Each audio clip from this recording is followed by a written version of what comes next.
इंस्टाग्रामवर मैत्री करून तरुणीला प्रेमाच्या जाळ्यात ओढून तिच्यावर वारंवार लैंगिक अत्याचार करण्यात आल्याचा धक्कादायक प्रकार पालघरमधनं समोर आलाय। मात्र लव्ह जिहादचा प्रकार असल्याचा आरोप बजरंग दल आणि विश्व हिंदू परिषदेकडनं करण्यात आलाय। या प्रकरणात पीडित तरुणीने पालघरच्या केळवे पोलीस ठाण्यात दिलेल्या तक्रारीनंतर आरोपीला पुण्यातून अटक करण्यात आली आहे। विशेष म्हणजे ओळख करताना आणि प्रेमाच्या जाळ्यात ओढताना आरोपी तरुणाने आपली ओळख खोटी दिल्याची तक्रार या महिलेने दिली। पीडित तरुणी ही आदिवासी समाजातील असून आरोपी हा मुस्लिम समाजाचा आहे। हा सर्व लव्ह जिहादचा प्रकार असल्याचा आरोप विश्व हिंदू परिषद आणि बजरंग दलाने केलाय।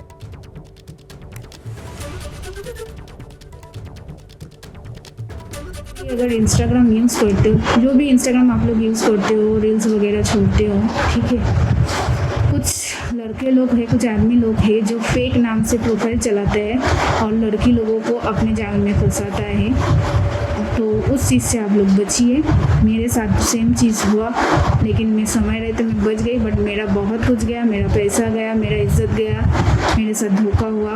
मुझसे शादी का वादा करके मेरे साथ शोषण किया। हाँ, मुझे बोला मैं रजिस्ट्री मैनेज करूँगा, सब कुछ करूँगा। मेरे साथ मंदिर में शादी किया, मेरे साथ सब कुछ किया। करने के बाद मुझे नहीं मालूम था कि वो इंसान शादीशुदा है, बट अभी मुझे पता चला, तो उसके बाद मैंने उनके ऊपर स्टेप लिया। आता बघा, ते नाव बदली करून ज्या प्रकारे त्यांनी मैत्री केली, अजय मस्के म्हणून त्यांनी जे नाव इंस्टाग्रामवर यूज करत होता आणि त्या माध्यमातून ते 5 महिन्यानंतर माहित पडला की हा मुलगा तर मुस्लिम आहे आणि त्याच्याकडून कमीत कमी 2.5 लाख रुपयेही त्यांनी उगाही केली व नंतर तिची बायको सुद्धा त्यामध्ये सामील झाली व ती म्हणते की तुझे फोटो आम्ही व्हायरल करू अथवा तू आम्हाला 2 लाख रुपये आणखीन दे।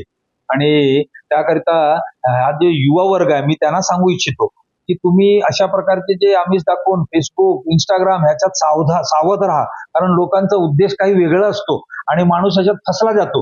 म्हणून आपल्या मुला मुलींना किंवा समाजातील जे काही युवा वर्ग आहे ह्यांनी ह्यावर लक्ष केंद्रित करावं आणि सावध राहावं। तिने तक्रार दिल्यावरून त्याची आयडेंटिटी वगैरे रिव्हील करून तो मूळचा वडवली जिल्हा बीड येथला इसम होता।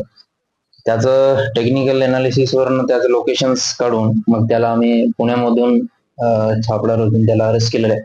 तुर्तास गुन्ह्याचा तपास चालू आहे।